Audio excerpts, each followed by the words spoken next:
Hello, everybody, and welcome to another episode of Tried and True. I am your host, Paul. I'm Dan. I'm Erica. Andy. So, how's everybody feeling? Have we all recovered from the convention that is Nova? No. My throat Seeing hurts. as it was yesterday, no. So much yelling. Like it was like whatever the fog, like the brain fogginess that I had the whole entire time. Like it's followed me home, and it's like I still feel like I'm having an outer body experience.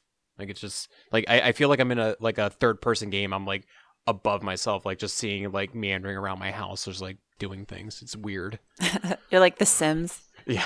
Paul, I remember at one point yesterday you were like, I was measuring something on the table, and then my brain had an aneurysm, and then I don't know what happened. No. Okay, we can talk about that because that was funny. So, like the one city map, the Warmachine Hordes like map, it was on an angle. I think it was just not cut right, or because the tables were bumpy. But like I measured 12 inches. It was Recon 2. I measured 12 inches from the top of the rectangle, 12 inches from the bottom, and it was literally on a slant. And Jake Van Meter was like on the other side, and like I said, what did I do wrong? And he just laughed at me, and it was just I just couldn't handle it anymore. It was awful. Ugh. I've been there. I think the maps at Nova that they supply have been stretched over the last decade. You definitely can measure steamroller zones correctly from one side of the map and then go, wait, why is it half an inch off when you check from the other side of the map? With that city map too, it also kind of made the stream look like it was like from where the camera was angled at, it looked like it wasn't straight on, even though it was. Just kidding. It's not Warmachine and Hordes. It is a Magic Eye book. I was going to say when measuring it and like it was 12 inches, but not 12 inches. For those who know, like I had a very much like House of Leaves vibe to it. And I was just like, I can't do measurements right now. Like what is happening? So, okay. So let's go get some stuff out. We need to get Seth to give us some more of those 10-inch widgets that say actually 12 inches on them. We'll be set. 10 inch with 12 inches. Stop, Dan. No. My brain. On today's podcast, I mess with Paul a little bit more. All right, so for everyone who's listening, thank you for giving us your time. We appreciate it. Shout out to More Than Dice for giving us a platform to go ahead and share all the good stuff. And plenty of other podcasts that are out there. Take a look at the show notes so you can go ahead and see what's there to listen. On the one Boker broadcast recently, Seth ended up having a shout out to like almost every single active podcast. So if you haven't checked that one out for the Boker broadcast, you definitely got to go look at that one. Thanks to all the patrons on Patreon for your continued support. As a special shout out, seriously, alongside you and our local community, you guys were able to help us run Nova, be able to get the resources we need to be able to make it an awesome experience for all of our attendees. So really want to, bottom of our hearts, like thank you so much for your continued support. And if you were interested in joining the Patreon, you can go take a look at the show notes and you can go and take a look there. So let's kind of get some current development stuff out of the way. PP news. I think now at this point, the Brine Bloods and the Dusks are available both online and in store. Is that is correct, right? That is correct. The stores at Nova actually had they were. I was talking to what was the store that Atlantic Coast Games. Yeah, Atlantic Coast Games said they literally got their shipment in the day before they had to ship out. So they're in stores right now. All right, that's good. That's good. And then for app updates, was Dead on Arrival. So the love story between the human and the vampire is still happening. And then I think Black Tide Season 3 is now on the app, and that's all for the paid subscribers. So if you're not part of the subscription, you'll be able to go take a look at that for some lovely lore and some other ways to enjoy the game. And isn't it like this is supposed to be around the time that the Unlimited Armies are supposed to start coming out, if we're going by the release calendar? Because all the I would expect them to be trickling out in the next couple of months, yeah. Yeah, I'm excited by that.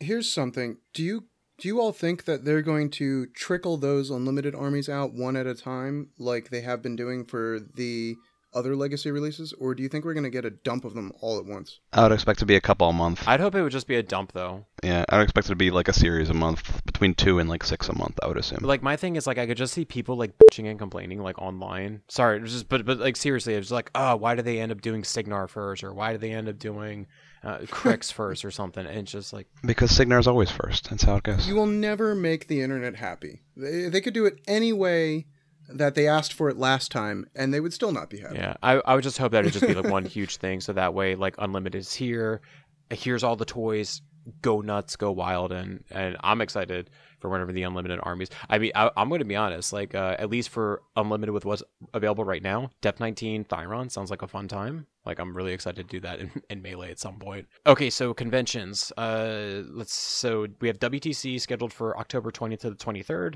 So those folks will be doing that, next month. Warfare Weekend, Erica, I think you mentioned that it was going to be November 3rd to the 5th, so first weekend of November. And then for anyone who is aware, just to kind of put on radars, if you're trying to go for the Iron Gauntlet, a couple qualifiers that are left, if you didn't know about it, there is going to be one on the 16th of September in Cleveland, Tennessee at Dice Head. There will be one on the 23rd of September in Olympia, Washington, called the South Sound Throwdown. Crucible in Orlando, Florida at the end of September, and then the Michigan GT and the Clash at the Coast, Michigan GT in Lansing, Michigan, and then Clash at the Coast at Mobile. I guess it's Mobile, Alabama, or Mobile, Alabama. That's all happening on that weekend. So if you're trying to get your Iron Gauntlet qualifier points, definitely go to those events right there. There's a Cleveland, Tennessee. It says Cleveland, Tennessee. Yeah, were you around that area for when you did Siege? No, I just was unaware that Cleveland, Tennessee existed. I'm sorry, Tennesseans. You're not Ohio. We're ignorant Yanks. We don't we don't know that. The tried and true podcast apologizes for any mispronunciations of your hometown. All right, and then some local Delaware Warmachine news. We have the Steamroller at Top Deck Games. We have a new meta that is starting up at Cherry Hill, New Jersey, September 16th.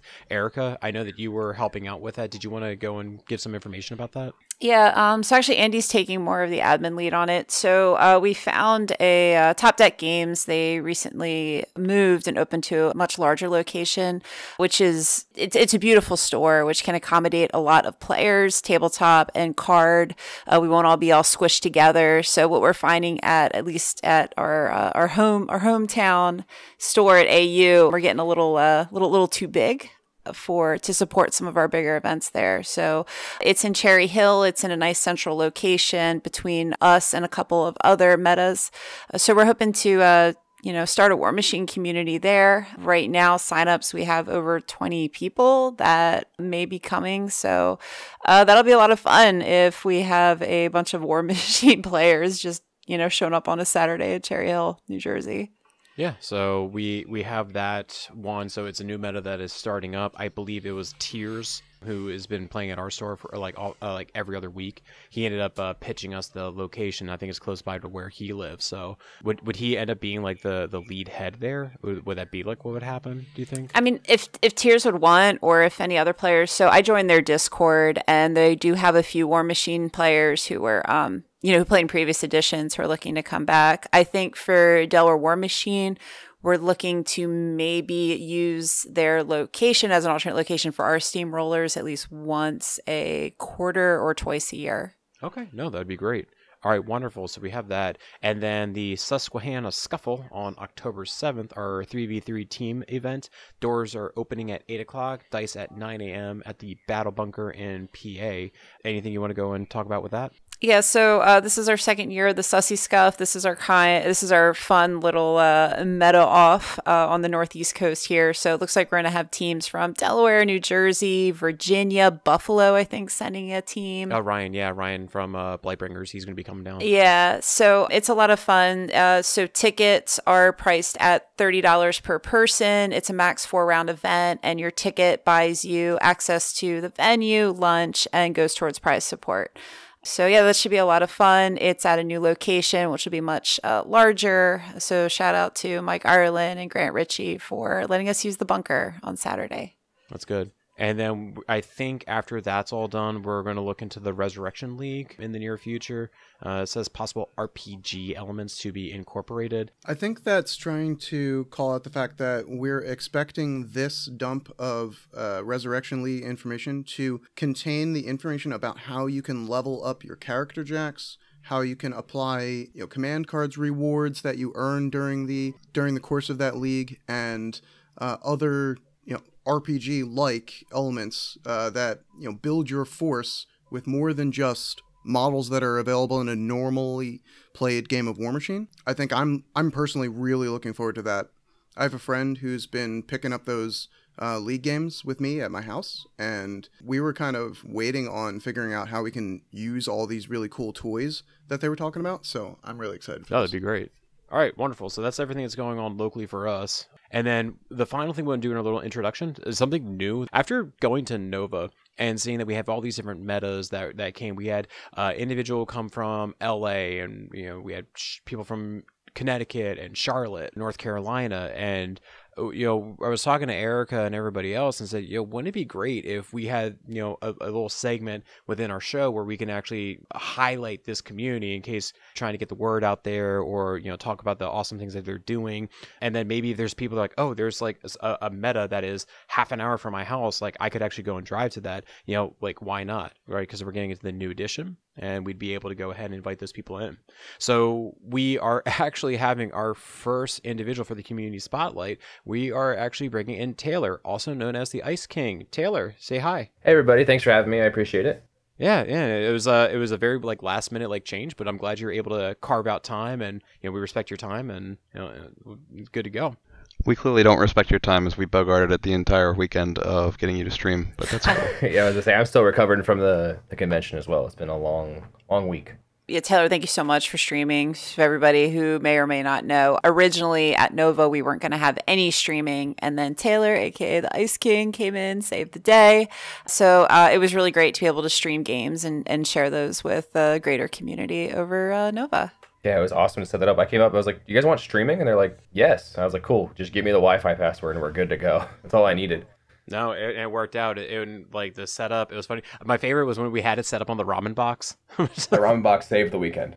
Yeah, that ramen box has been to many steamrollers and conventions. Y'all laugh, but that thing is like the best tournament tray ever. It is the multi-tool. All right, well, hey, Taylor, real fast. So talk about where you play out of, your meta, what kind of meta that it's like, when and where you guys play, and how individuals can reach out to join up with you and your crew. So I actually play out of like 2 different stores, so it's 2 different metas. I play out of World's Best Comics, and they usually meet up on Saturdays at noon, and they're in the Hampton Roads area, near the southern part of Virginia. And then on Sundays, I sometimes play at Atlantis Games, which actually was at the convention. They were the ones selling the boxes, and they usually meet up on Sundays. I believe Tuesdays. I could be wrong on that. I usually only make it on Sundays because of scheduling. World's Best tends to be a little more casual, and Atlantis has some more competitive players, so it's like a good. You can play at either and get a good mix. How far away are the 2 locations away from each other? About 40 minutes, mostly because of bridge traffic, because we have that big underwater bridge, and it's like awful to go through. Mm-hmm. And then Atlantis is like on the Virginia Beach side of things. Gotcha. And then, like, are you the main? I guess you just go there to play, or are you the main point of contact? And like, who like, if you're interested in going to one of those 2 stores, how would somebody be able to get in contact with a person, or is there a Discord or anything like that? For World's Best, I'd probably be me or myself, or AJ, my co-host, would probably be one of the main points of contact for World's Best to configure that, because a lot of the other guys don't have too much of an online presence like I do. And then for Atlantis, I know 24 Hour Miniatures, his name is Jay, he was at the Narrative event. He would be the main point of contact for Atlantis, their meta. Okay, cool. Perfect. All right, wonderful. Well, we'll go ahead and make sure that information is put out there so that, other people can go ahead and find those communities. It's great. And just for everyone else who is listening, we're interested in doing this community spotlight every single podcast going forward. So if you're interested, we're going to have a Google form that will be in the show notes, and we'll put a plug in for your community. And if you're interested in coming on to talk about your meta, we'll go ahead and invite you on. You'll be able to go and share.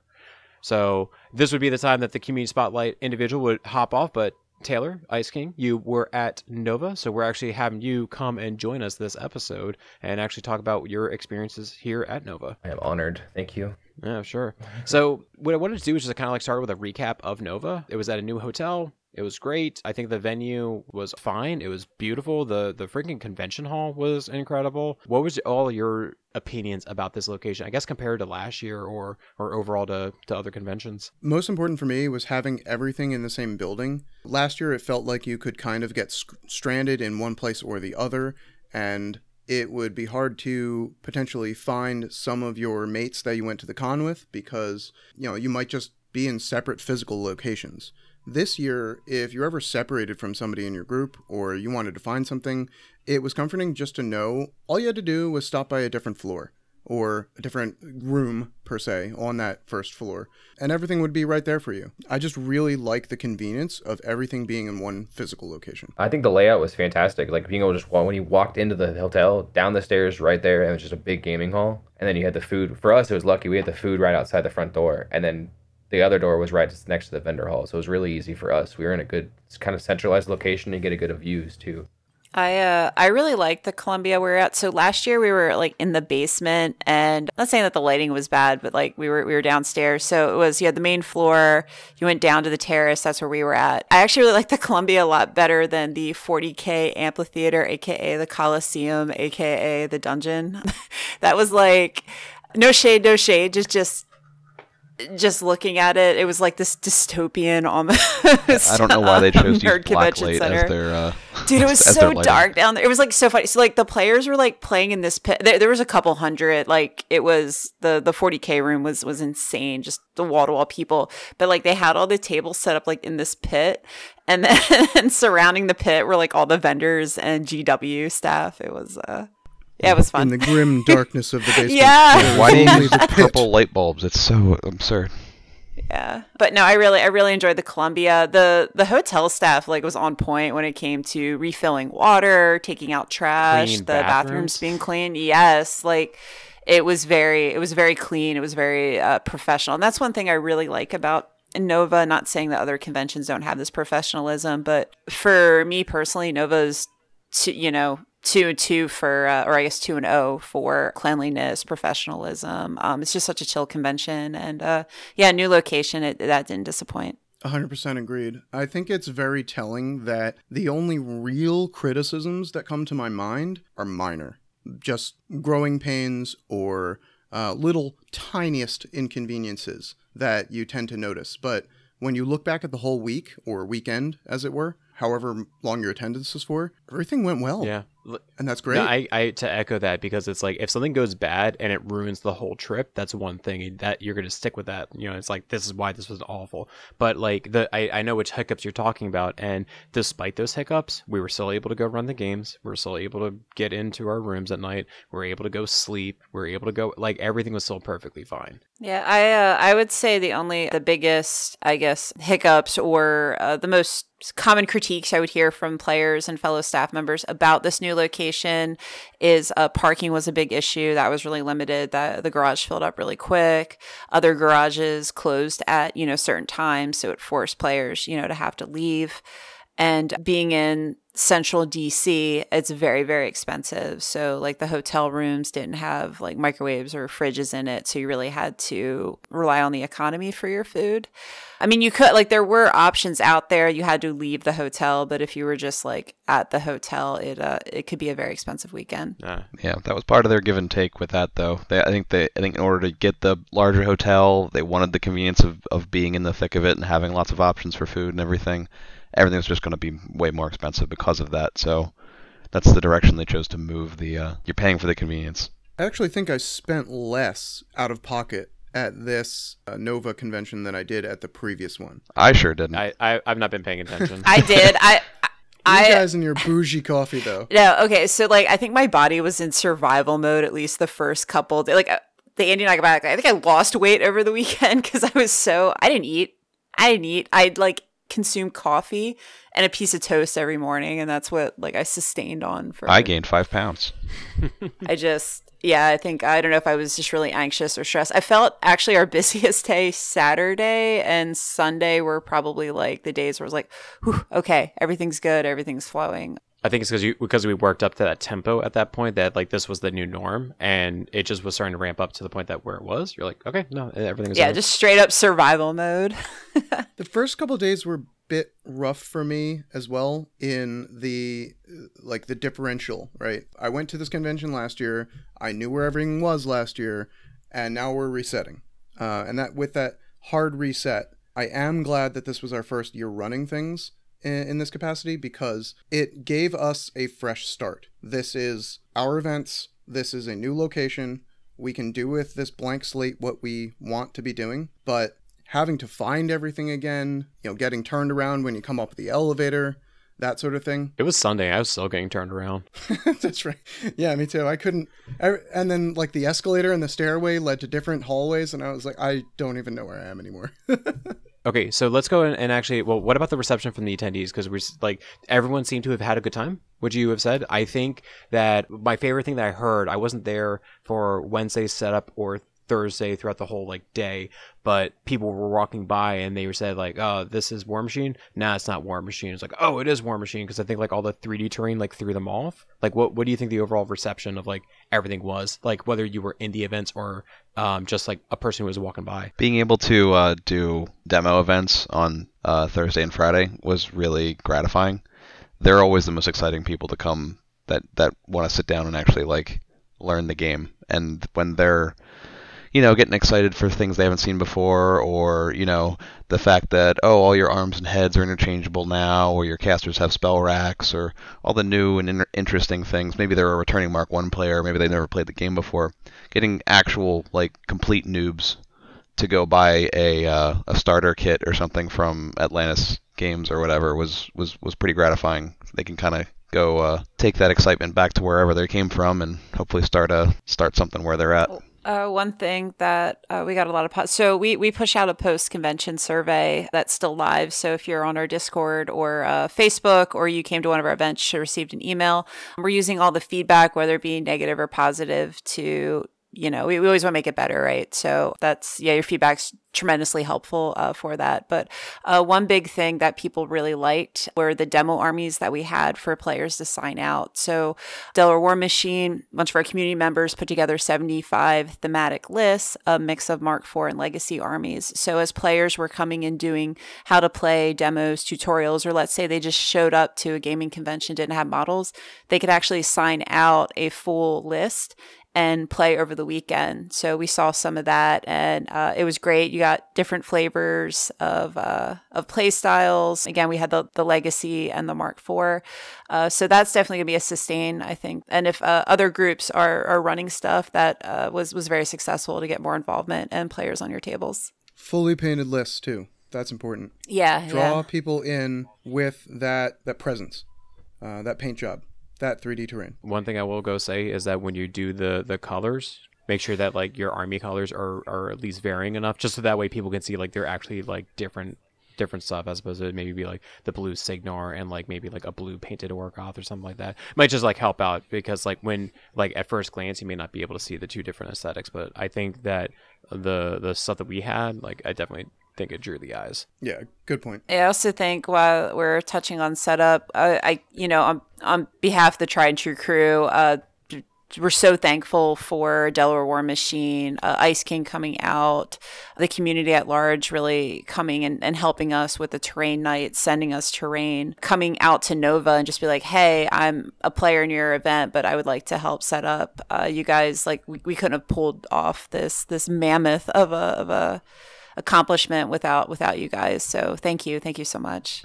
Yeah, somehow we barely had enough terrain. It was which is weird, because we had so much. Well, I think you guys set up what, like 30 something tables? We had 24. Yeah, we had 24. Still, that's a lot of tables and a lot of terrain. Yeah. And they were like good varied terrain tables too. It wasn't I walked through the convention hall during some of our busiest days and saw people playing on all of those different tables, and I don't feel like we had any two tables that were terribly repetitive. We had everything from a swamp table to like a dark carnival with Grimkin to a big ice pond in northern Kador. Oh, don't forget the train wreck, the Yes, Delaware Warmachine fuck you table. The train wreck with all the hazards. Dan, were you there when we were helping out setting up the AOS tables? Yeah, I was walking past, and it was really, really weird for me when we were setting those jarring. up. Yeah, it was just Right. like we want every table to be exactly the same. All of these items have to be in the same exact position. It's like setting up a football field. It was very different. Yeah, I didn't care for it. It's so samey that I'm a steamroller player. I like having my games be something like repetitive to the degree that I can count on the experience. I don't like them being repetitive to the degree that I'm playing the exact same game every single time. That's too much. I think that when it comes to your player base and the games, like that's the expectation, is that you're going to expect to play the same game as the person to the left and to the right of you. And I guess in that kind of game system, that's what's to be expected. But at least for us, and I've been to enough steamrollers to see that the expectation that every table is different. So when you pick a side, it actually means something. Or if you want to go first, right? It's like, well, yeah.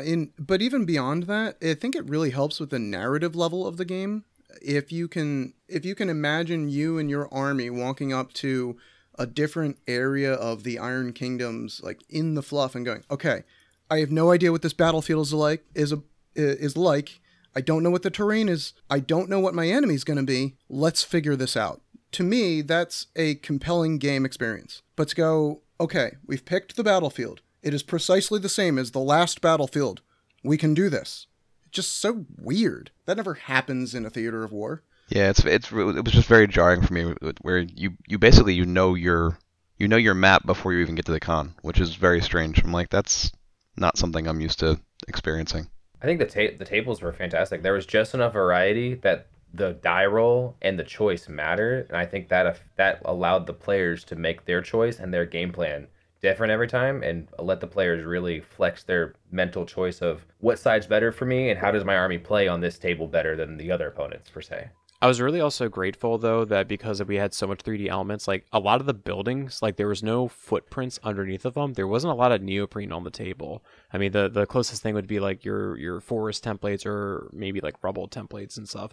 But there wasn't a lot, like stuff was there. And it was just nice to, I think from like an EO perspective, I'd always be concerned, like, if it's super hyper competitive, it's like, oh, I can't really tell if I'm within a millimeter of this one model because this damn wall is in the way.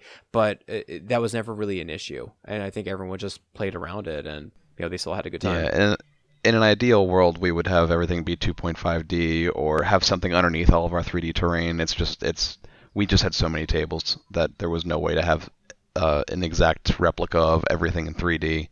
Underneath everything that's 2D as well. There was no way. But I guess what I'm that. getting at though is like that makes it that it may not be necessary. Like I think that you and I come from, like we might think like it's necessary, but our really competitive players were still able to enjoy and still compete just as well as they did if it was flat terrain. I think that also comes down to the community too. Is like being okay with that millimeter off. Mm-hmm. Maybe some game systems might not, but like the Warmachine community, from the little time that I've been a part of it, has been like one of the nicest communities I've ever joined. And like, if you're a millimeter off, you could just be like, my intent is to be here, and the other opponent's cool with it.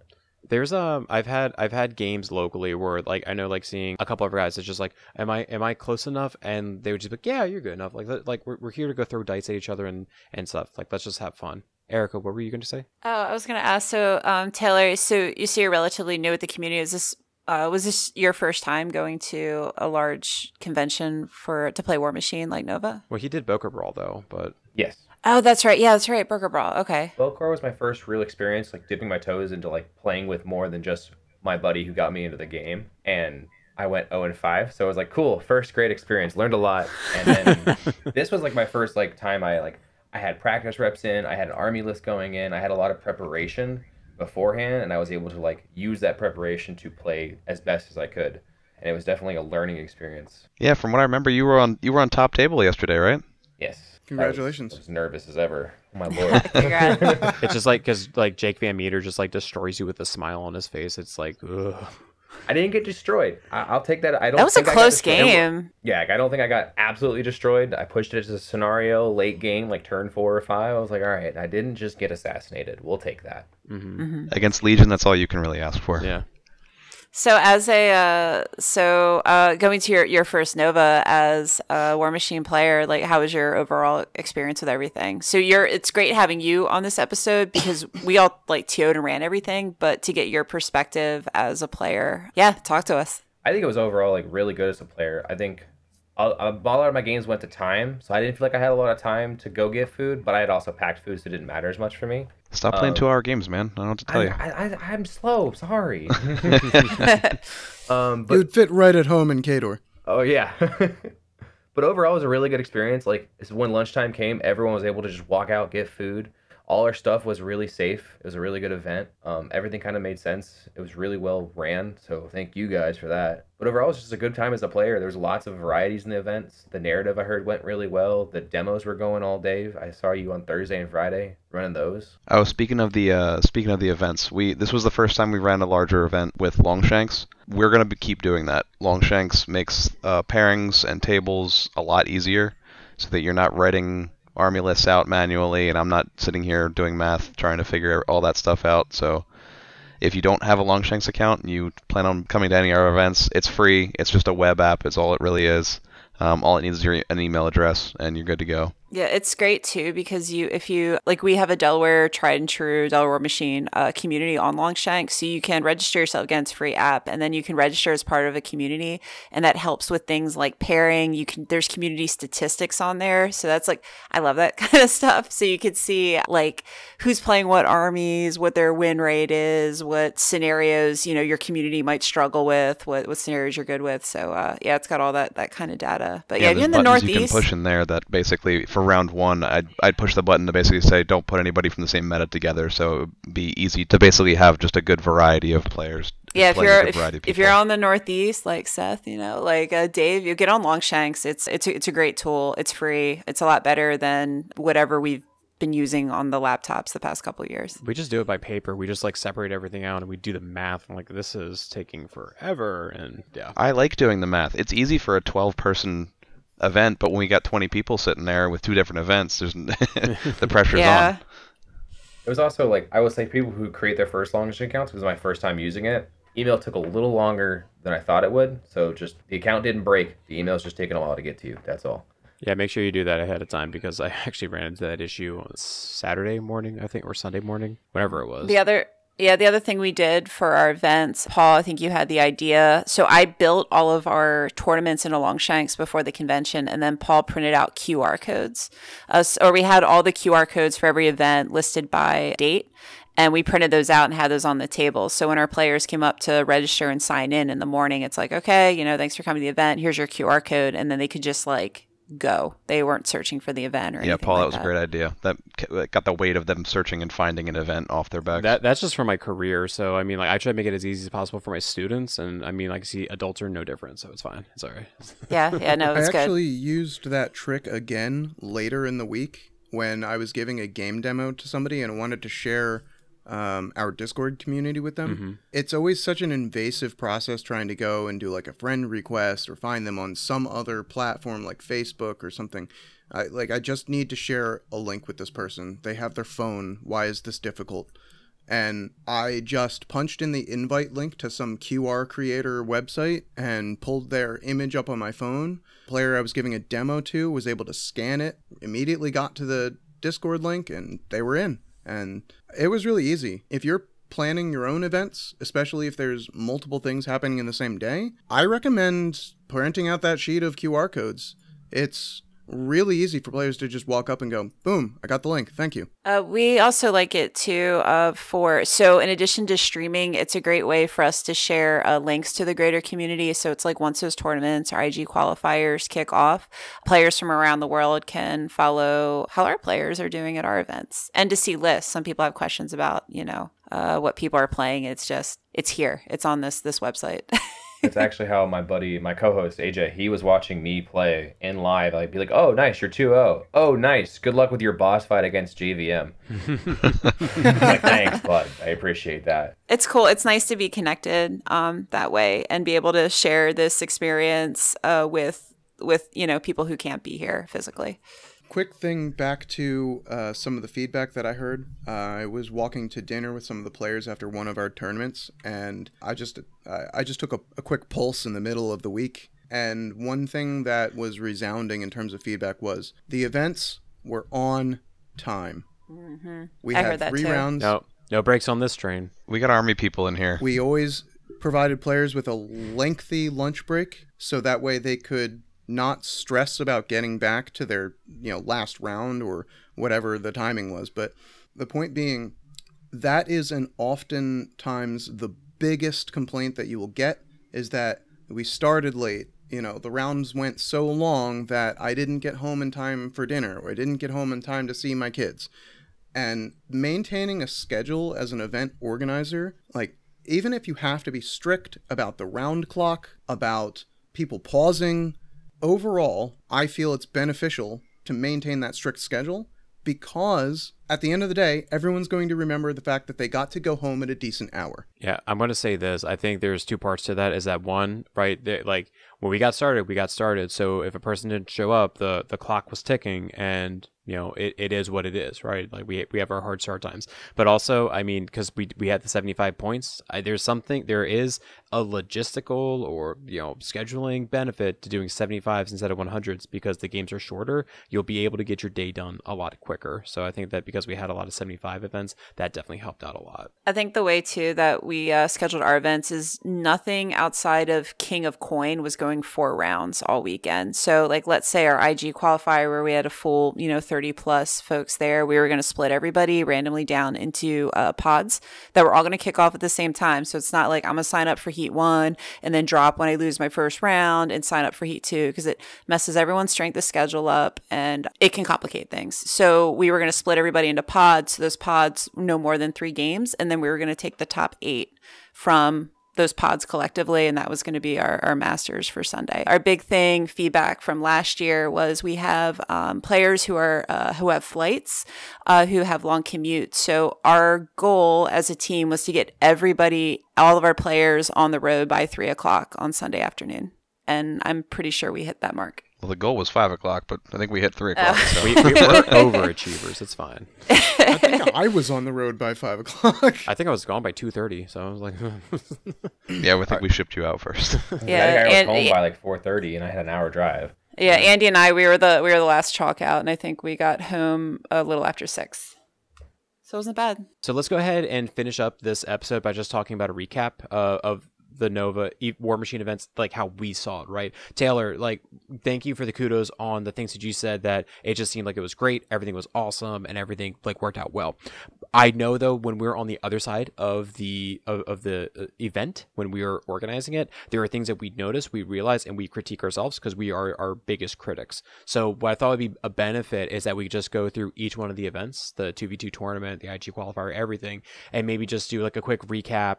What was a highlight? What was an improvement for something that you would want to go do? So Eric and Andy, I think the 2v2 tournament on Wednesday was the big event. So what did you find that was good and bad about it? So 2v2 was Thursday. I think the random pairings automatically made sure people weren't going to take it overly seriously. Unfortunately, Athena was in the game. Screw you, Rick.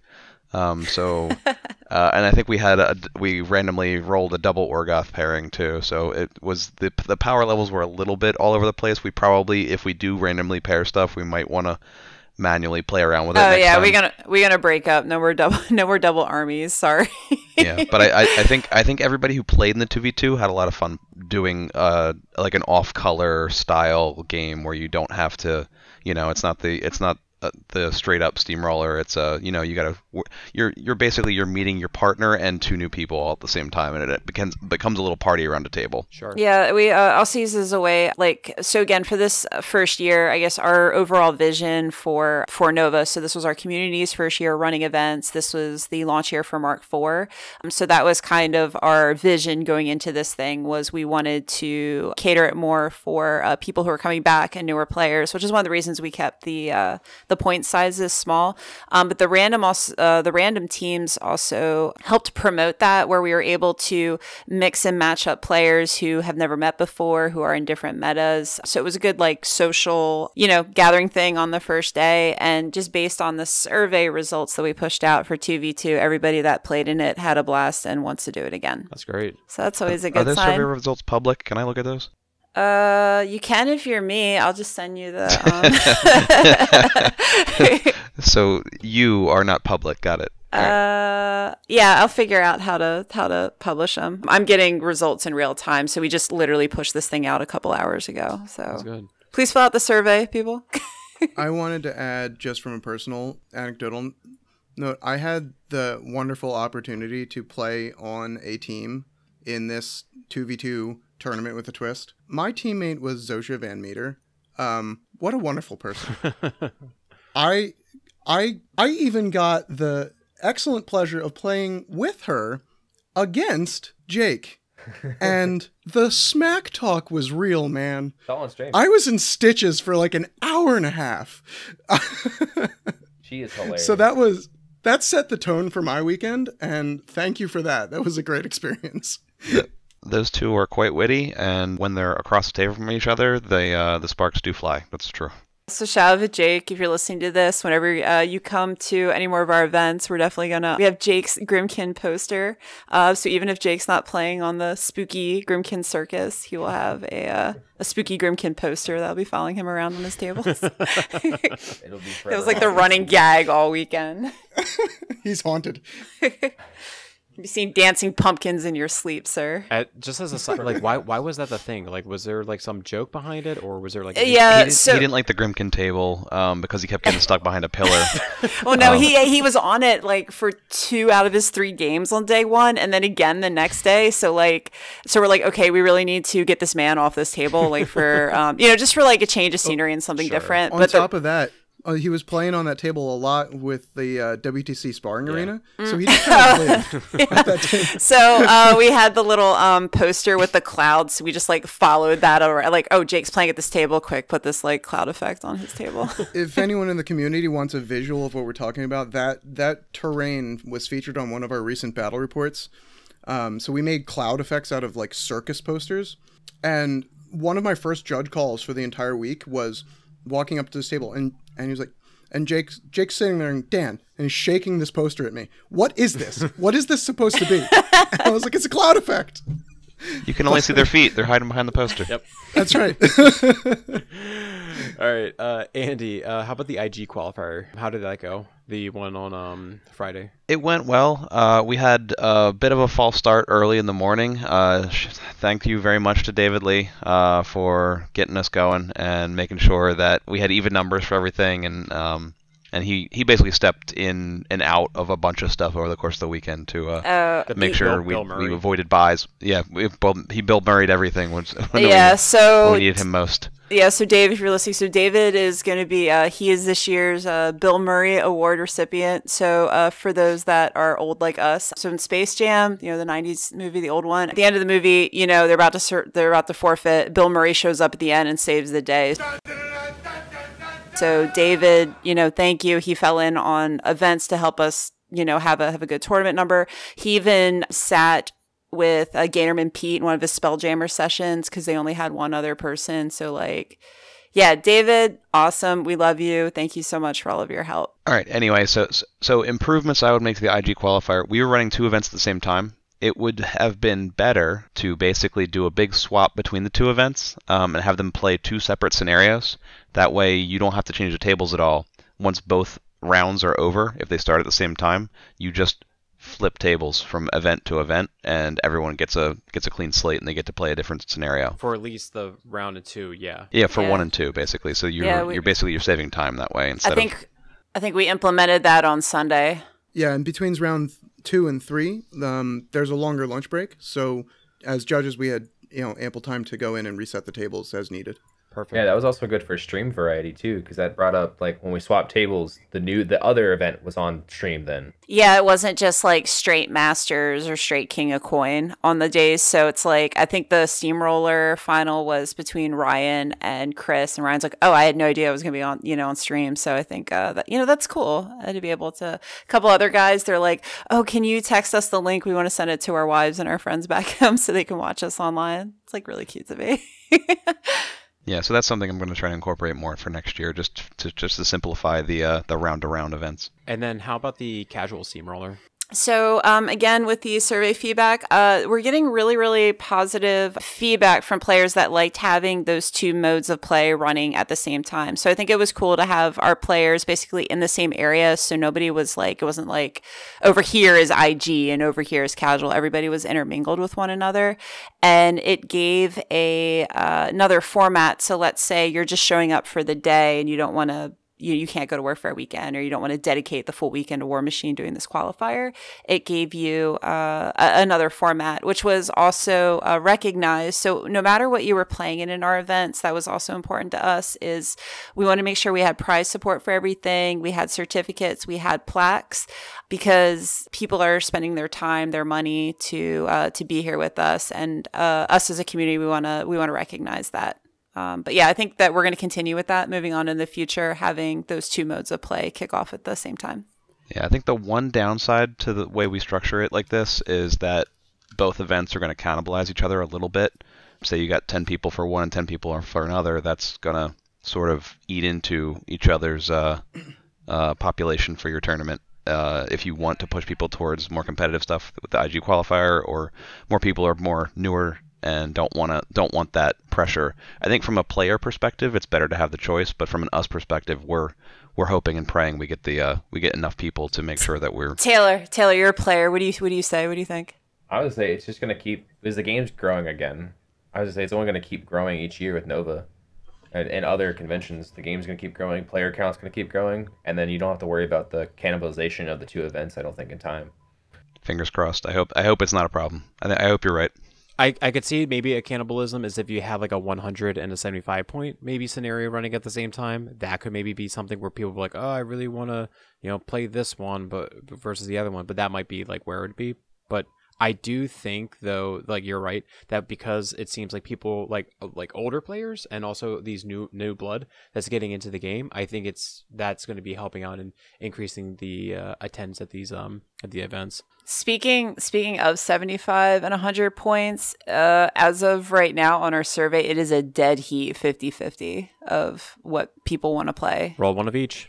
Yeah, one of each, or maybe just do 100-point steamrollers are going to be on Friday, 75 on Saturday. But to have that more diverse, tournament format for folks. Caveat, nothing set in stone yet. I guess then I can go talk about the narrative event. So just as a recap, like all the tables were all set up. All the players that I talked to seemed to enjoy the event. Andy was a hell of a DM. I'm really glad that you were behind me taking care of all the stuff going on in Signar. And we ended up changing up things a little bit. It was originally supposed to be a single event from rounds 1 to 3, going from 50, 70, and 100 points. We kind of took a poll at the end, and it seemed like the group wanted to do a 3v3. So we ended up shutting down Ios, and then we had Kador and Signar, and we had a 3-on-3 match. And the reception for that was really, really great. So with the narrative event was an Orgoth narrative invasion. So the premise was that the Orgoth invaders were coming in. The 50-point scenario was just trying to get a key terrain feature. The second scenario was capturing civilians to save them, to basically conscript them into the army if you're a defender, or sacrifice them on the final scenario as the invader.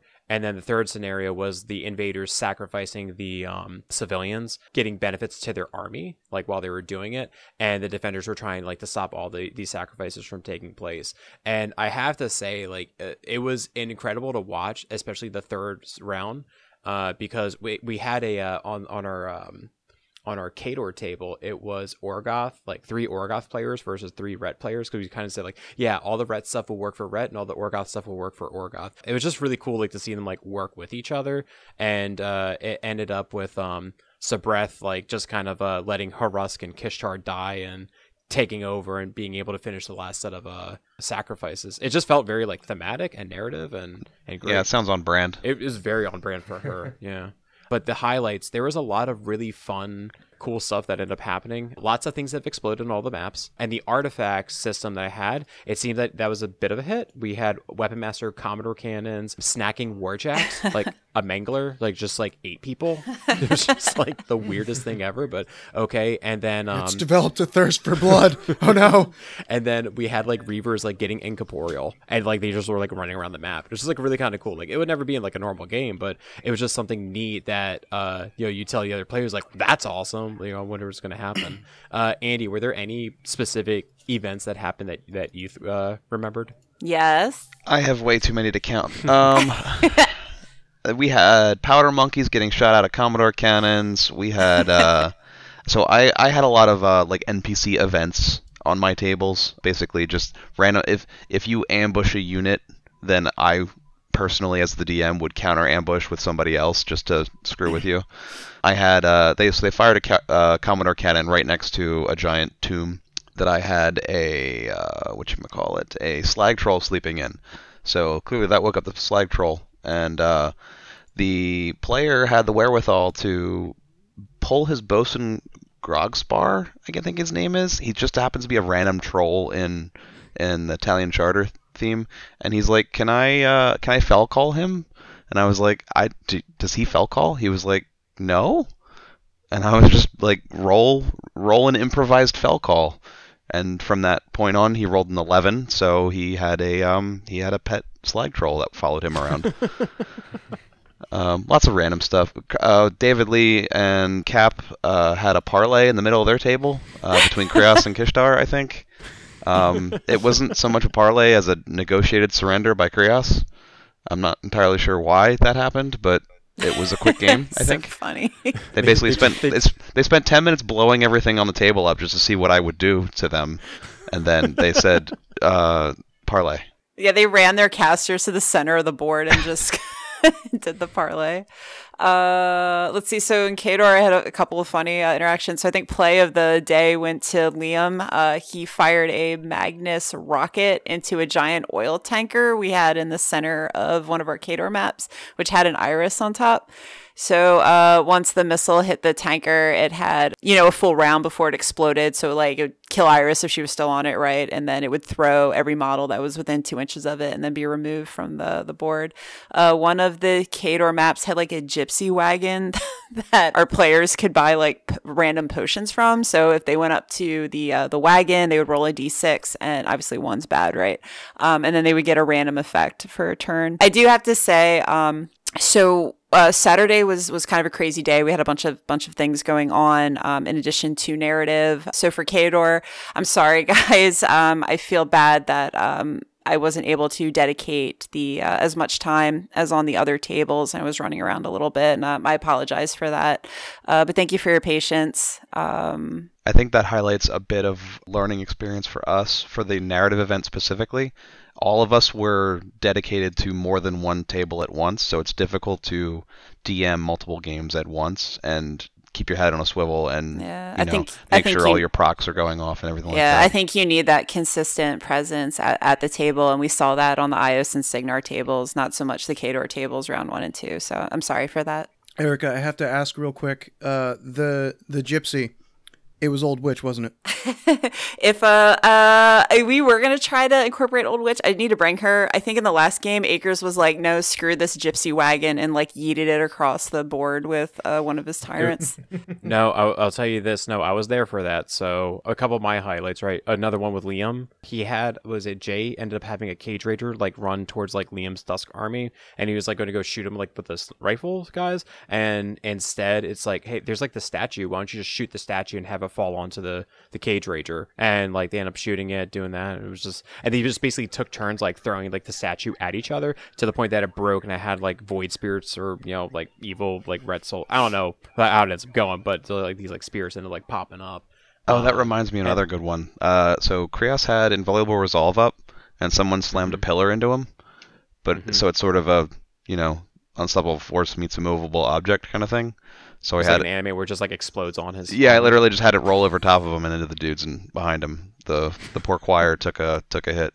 Yeah, the players were like, so we can ask you guys anything. I was like, yeah, you can ask us anything, and we'll see. But if you make us laugh, we'll probably just say yes. Yeah, we really encourage that, where it's just like, I want you to ask me to do things, and I will probably just tell you to roll for it. Honestly, it was the rule of cool hilarious. rules at the narrative table. I was gonna say that the giant lake was my favorite aspect to it. So Akers was playing in the last narrative one where he ended up like having like he had like Sabreth do a perdition to like land his jackal into the boat, and like he was going to go and slam like the tyrant like the boat towards like through like the ice to go and like land on Moros on the other side of the pond. It didn't end up working out, but it was just very, very creative ways of playing it. And then the last thing that happened with the lake was that his Axer unit, they basically said like, we want to just chop the ice and like break it. So they basically like killed themselves, and then everybody who was on the ice, it just kind of like sunk down.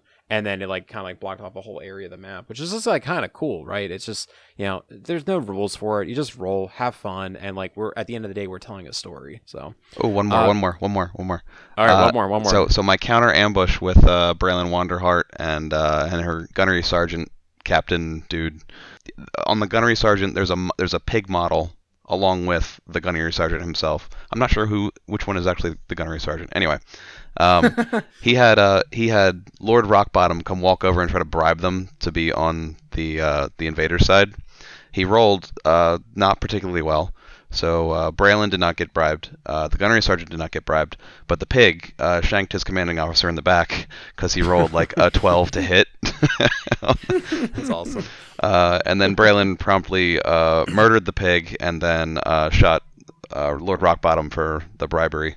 Okay, just because that you mentioned pigs, this is not on our outline, but can we talk about Ryan's like naked pygmies and his troll army? Dude, that's what won him the painting competition. There was a lot of really good painted armies, but it was like they're very unsettling. Yeah, they're very uncanny valley because it's like the fleshy tones. There's like little naked whelps. It was not right. I like looked at everything. It looks so disturbing, but in a good way. They're fantastic. I saw them once and I was like, "What am I looking at? Wait, oh, okay." Flesh. Good flesh. I just saw it and I told him it's wrong. It's just terrible. Why are they human colored? But aside from the whelps, like everything else was like really fun to like look at. Especially his was it the dire? Was that a Frost King? Oh no, he had a Mountain King. Mountain King. Okay, got it. No, the Ice King is here with us. Oh my gosh. All right, so I mean, I think overall, right, it was good.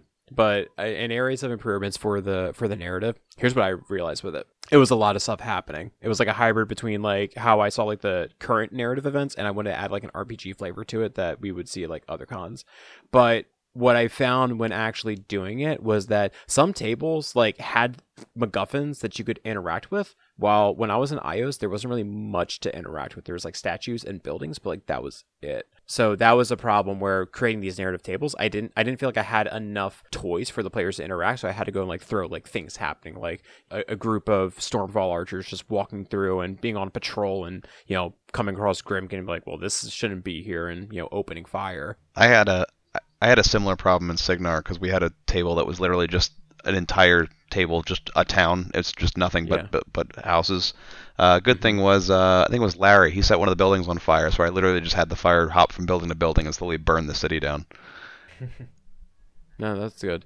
I'm glad that worked out, but it was just kind of difficult to make things that would actually work. I had one person with a blockader. He ended up basically like punching the side of one of those towers and like made the roof topple off and stuff, which is actually kind of cool, right? But beyond that, there wasn't really much to really work with for it. So I think in the future, when making these tables, actually making sure that every single location has something to play with, or when you're creating a narrative event, to actually like have a clear goal in mind. I'm going to say this for a second. I was kind of a little, I won't say wishy-washy, but there were so many things that I wanted to do with this narrative that I personally lacked a clear vision when I was planning it. And here's what I mean. I started planning this to be like 3 different scenarios before we saw the Adepticon or Gen Con team events by PP. And I'm like, oh, that'd be so cool to go and do one of those. But at that point, because Gen Con was, July, right? Like, it was so close to Nova that I didn't want to have to create a whole new set of 3v3 or 5v5 setups.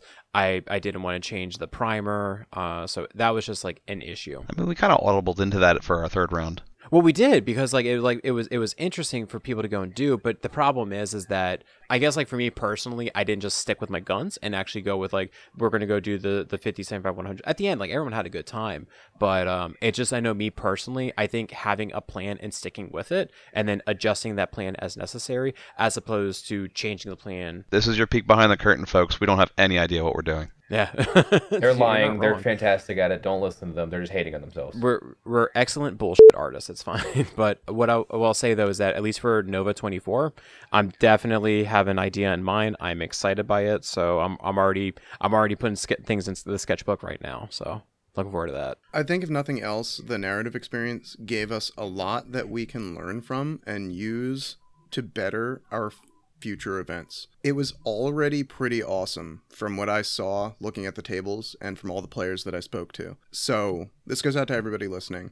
if you don't have plans to come to the next Nova, you might want to change your plans. I think it's going to be pretty cool. Yeah, the biggest thing for me for the narrative event was watching people walk away from the narrative table and saying they want to do that at Nova next year. Like that was huge for me. Yeah, when you host something and people tell you, "Can you do this again?" That's the best feedback. It feels real good. Dan, did you want to talk real fast about King of Coins? Yes. Speaking of things that we may do again, King of Coin. I think it went very well. I will say that Erica should take credit for the lion's share of the work done for planning and organizing the King of Coin event. The reality here is that I only really stepped in at the last minute to help judge the tables. But beyond that, she's instrumental in pulling this all together. So thank you very much, Erica. Oh, thanks, Dan. Yeah, it was a lot of fun. Yeah. Well, I mean, you deserve it. So, just to recap everything, King of Coin, we sent out 16 coins in total. I think we received 14 of them back, either in person when somebody brought it to play in the event, or one or two individuals couldn't make it to Nova and had to mail them into us. But 14 out of 16 is pretty good. And I think that everybody came and played in the event. Was pretty happy with it. I didn't really hear too many deviations from that. That was the big thing, was that it was on time, and that it fired off as advertised. We had 75-point games, and couldn't have had a better winner. Oh, that's true. Yeah. So our king long live of the coin is King Steve King. Not me. Congratulations, Steve. Again. How could I forget that part? That's right. Long live the king. So we'll hope that he will be back next year to defend his crown. I think that automatically gives him a coin to start the next league. And I think I heard something that Erica said that we might do special for that coin. Oh yeah, no, we're not gonna do it. We are gonna do it. So the winner of King of Coin got a special plaque, and for next year's league, Stephen King's initials KS will be on the Mercs coin that will be going out, and then his meta, shout out Maplewood, Jersey SOBs. You guys get priority on what coins your meta will start with for next year's league. So things to look forward for, especially if you have a community of players that wants to get involved in bigger events. King of Coin. Come to Nova, participate in King of Coin, get those coins from those neighboring metas, secure one for yours, and you can bring home some serious advantages for the next league. Before you get off of King of Coin, we cannot forget our crowned prince, Prince Richard, who won the Prince of Pence steamroller that ran alongside with King of Coin. So shout out to Andy for this idea. So this was kind of a last minute thing too. So King of Coin were elimination tables. So once you lost so you come to the table with your coin. Once you lost your coin, you gave it to the winner, and then you were eliminated essentially. And we thought that would suck for people that were just coming into town to playing King of Coin, and then you get eliminated round one.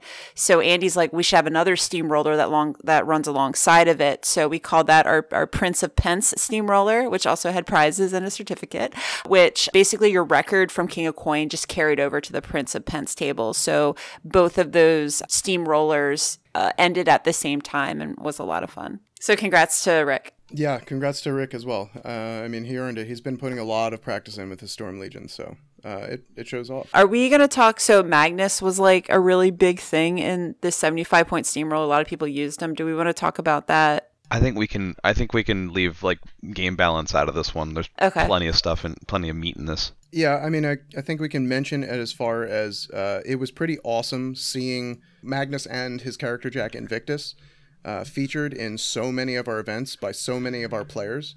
There must have been 10 of that guy running around out of our 20 tables or something. Well, I was surprised that he was being used in 75-point games, because I just wrote him off as 100 only, but he was really effective at 75 points. Yeah. I just think that as a 20th anniversary miniature to reflect the company and where they're at, that model slaps. The cloak on Magnus, the look of his rocket launcher that he's got tilted slightly upward, he's got such a cavalier attitude that he evokes when you see that miniature. And then Invictus is just such a heavy looking clunker. Yeah, it's literally everything you want out of a Warmachine model. This is it's an amazing sculpt. The art they did for it was incredible. The what do you call it? The advertising for it was pretty good. Like everything. Privateer Press, more of this, please. This is what we want. Yeah, and as a little bit of a shameless plug, I think that our first ever community giveaway that occurred at Nova, featuring a new Magnus model, was a smash hit. Yeah, good job, Paul, for coming up with that. We had to get that Magnus at home, so I thought it was congrats fun. again to Ryan for winning the Maggie Glammy shot With his fleshy trolls.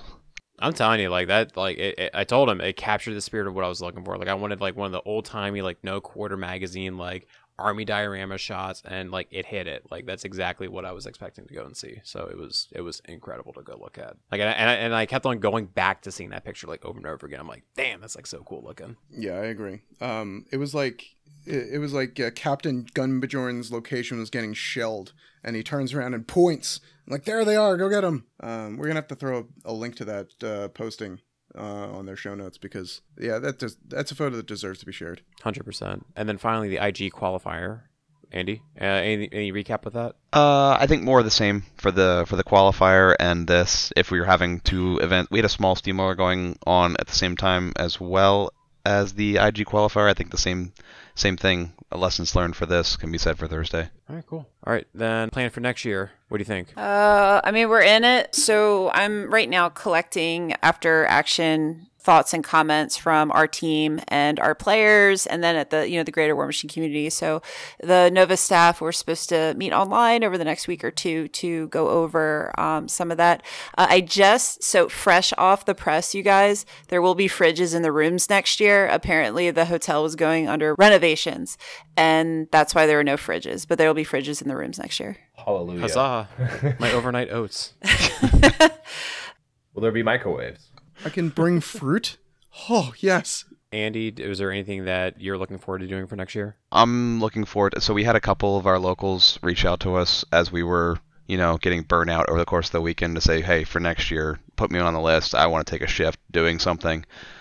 I think this took a toll on us as a group of people trying to run everything at once. We were pretty torched by the end. So we're definitely going to be getting more people involved next year as just doing shifts. We're not going 12 hours a day every day. I think we all, like, at the end of the day, we knew what we had to go do. We knew what we had to accomplish to make sure that everyone had a good time. And whether we were hungry or tired, we just pushed through it because we knew that we had to go and get to that 6, 7 o'clock, like, hard time. And then we were able to rest and, collect ourselves and stuff. So I felt like I was back on AT. No, it's true. Dan, how about you? That crystallizes some of my feedback as well. I think the biggest challenge that I had over the entire weekend was focus. There was, and maybe my perspective is a bit unique. I have pretty bad ADHD that I always have to fight through whenever I'm actually playing the game. I could also feel that at a more macro level this weekend. And it's something that I think that having more people to help execute all the tasks that come with running an event would be a big improvement for us. I don't want this to sound like it has a negative connotation, but it kind of felt like we were running a skeleton crew. Like we were all doing something every day, and we were sometimes doing more than one thing at the same time. And we almost ran out of terrain to use for demoing for new players at one point. So, just all of these things coming together, having more individuals help you run these large events goes a long way towards just making sure that not any one person gets overloaded or tuckered out or sours on the experience. And I really think relying on your community will help in the long run in terms of longevity and making sure that you are excited to come back and do it the next time. Because what we don't want to see is communities going and trying to take their next big step and then going, oh, we can never do this again. It was awful. Even just what we did this year, there's no way one or two people could have done like all the events that we were holding. There's no way they could have pulled that off. This is a team thing, but where I'm concerned, like as needing the help, is that if this does grow, as like Taylor, as you were saying earlier, like we get more people, Here's the way I looked at it, right? Like, I was super happy that Saturday night we were able to break down like all the narrative tables, like stack everything up so that way when we had to go and clean up the following day, like we just stuck the stuff in the bins, and that what allowed us to get out early.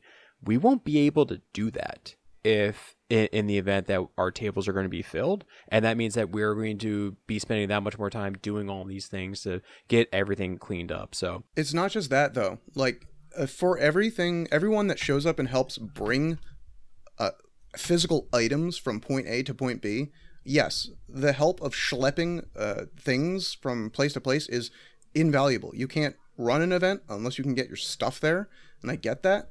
But I'm talking about the little things that wear on your attention span all day, every day. For every event that I was running, and I had 2 judge calls at the same time, I just kept thinking to myself, it would have been excellent if we could spare a whole second person to help judge one event. So that way you never had any one table that was waiting on a singular judge to get there. You know, God forbid you have 3 questions at once and you're holding up somebody's table long enough that the first table comes back and asks another question again. Judging is hard, guys. So shout out to any organizer that's done it, because, you know, it's a lot of work. I think also, and this is might kind of go to Erica, we have like an AAR binder, right? Is it something we could maybe do is say like if we remember the sets that we took, I was just saying for like breaking down at what went well, because that way when we do this next year, it's like, okay, we'll throw 2 or 3 people, you're breaking down these tables, like this is what we did, and that way there's a little bit more direction as opposed to just trying like making it up like the next year. So for next year, I want to take on more of like that kind of that oversight admin lead role for you guys to support you guys, like just at that higher level. Like I was missing Slack notifications from the Nova team. I was kind of late on getting photograph requests, because it's just like I'm running from the admin table to judge a call to try and DM on the Kador tables. It was a little overwhelming. So I think definitely we want to look to having those shifts with more help. So thank you guys so much. That way we can give our team time off. Even if you don't want to go to the con, you just want to go take a shower and be in your hotel room where it's quiet. And because it's like you're on the entire time, and it's from the time you get up and you head down to Columbia to the time that you leave. It really did feel like a marathon every day. You're right. Yeah, it did. And we were pretty burned out by the end of the weekend. We're going to look to get that one city mat out of rotation, so we're not, killing people's eyes on that one. And then I'm going to plug it right now. I'm going to try propose PP. Like, this is such a great show. It would be awesome if you guys were to come out. You don't even have to run anything. Community's here. You guys, just show up, roll dice, hang out. Yeah, everyone was asking if you guys had a booth after, like playing with us. And yeah, we'll do all the hard work. You guys just come and, hang out with everybody. I think that would be pretty phenomenal. Yeah, so that's my closing. I'm really interested to hear what Taylor. Oh yeah, Nova for next year actually sounds pretty exciting for me. I've been thinking about it on the drive home, because it's about a 3-hour drive home, so I had plenty of time to think. Definitely gonna do it. Definitely gonna rethink about the driving in, driving out. I'll have a video later actually about how that's a big time sink for me, and I think about like you gotta weigh your time of driving or staying at the hotel and versus your cost. But I'm definitely excited. I'm excited to see what you guys cook up, because you guys did a fantastic, I'm going to say it again, because you guys did a fantastic job. You did. And yeah, it's going to be, I also encourage anybody who can make it to make it, because it's also the greatest amount of Warmachine knowledge I've absorbed in such a short period of time, because it was game after game after game, and people being like, oh, do this, oh, do that kind of thing. I know that we've talked about it in the previous shows, and I think like the best thing you can do as a player is just to travel to other metas or travel to cons, because you just see things. And that's also something that's fascinating about the WTC arena, is that you're going to have different countries that have different play styles, and that's when you hear like the old stories of Mozart, and it's like no one ever played this guy, and across the ocean, like apparently he's a monster. So yeah, I'm looking forward to seeing you at the next con. I think it's going to be great, and any other cons we go ahead and do, we'll definitely hang out. I think that's pretty much everything that we're going to go do. I think we're probably going to be going for another 24 tables again, I assume, with a dedicated demo area, and I don't think we have anything else to add with that. I'm just happy that it's over, and I'm looking forward to like my brain working again. So Yeah, so again, we just finished 2023, so the team leads, we're going to start looking at 2024 in the next couple months here. Tickets for Nova 2024 is they go live on 1 March.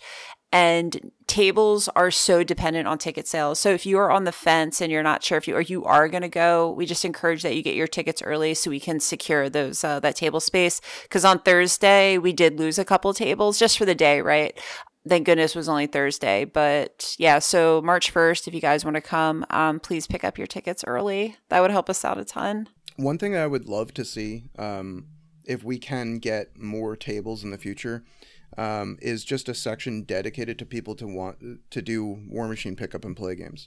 I remember the times long past of the old TempleCon where they would just have like a hallway of open tables. And anytime you finished a game, you could go and get like a door prize. Even if it was just like one focus token with the PP logo on it, it was something cool that you could get just for your participation without needing to sign up to any event ahead of time. I brought my Warmachine models. I just want somebody to play.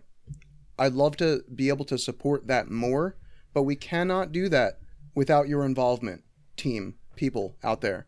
So I second Erica. Get us your signups. We want to put on the best show possible, but we need to show the organizer of Nova that the community is out there and that they will come. That's how we get our tables, and that's how we can make the show better for everyone out there. Let's go ahead and do the closing statement. So, all right, for everyone who has ended up being here, so thank you so much for sticking us to the end and talking about Nova. It was just really fun. It was great.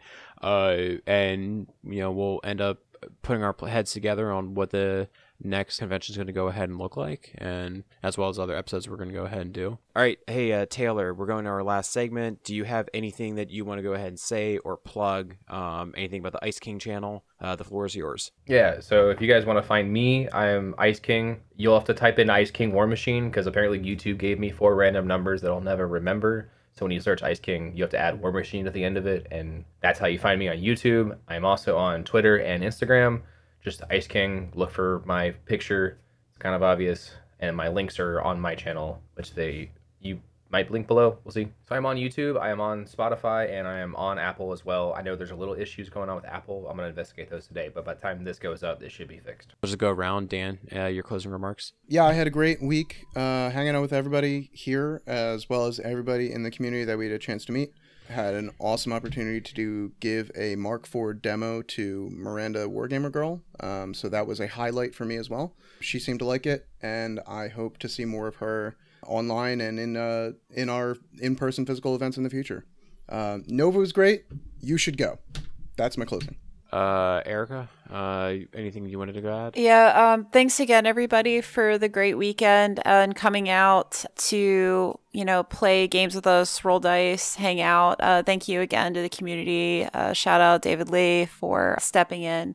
We really, honestly, the bottom of my heart, guys, thank you so, so much. We have, I think, our next bat rep, so we got a lot of questions about the 2v2 format. So I think our next bat report is going to be a 2v2. One. So look out for that one. That will be an absolute not nightmare to edit. I'm excited for the splash art for that episode. Yeah, and thanks again for Miranda and her husband Tommy for coming by, taking pictures of our tables. We did an interview with them, and thank you to Dave over at Mini Wargaming for coming over and talking with us for a bit. Sorry, my brain was in an absolute fog, and I was just kind of word vomiting at you guys, but thanks for taking the time to come over and see what we were doing. Appreciate it. All right, Andy, close us out. Closing remarks. It's good. It's good. That's it. I did it. I'm gonna do my best to be in that 2v2 bat rep. I would love to. I'd love to play in that. That's Could we actually do some with all 4 of us playing in it? It's not a bad idea. That would be sweet. That would be, actually. I think that'd actually be a lot of fun. Oh, maybe I can get the Dusk. I have 50 points of Dusk. 50 points of Orgoth, 50 points of Winter. Paul, real quick. It'll be me and my wife versus you and your wife. It'll be great. Vicky wouldn't come. No, your podcast wife, Dan. I think he's talking about me, Paul. Oh, okay, gotcha. Yeah, we can do that. Yeah, why don't it'll be we'll get Dusk on the channel for the first time because I think let me talk to Chris. We'll get 50 points painted up and or I just gonna drop Magnus. It's just gonna be Magnus. No Magnus, no Magnus. That sounds like fun. I like that. All right, yeah, that'd be cool. All right, let's do that. All right, well, with that, everybody, thank you for listening to this episode, and we will catch you on the next one. We'll see you around. Take care. Thanks, everyone. Bye. Bye.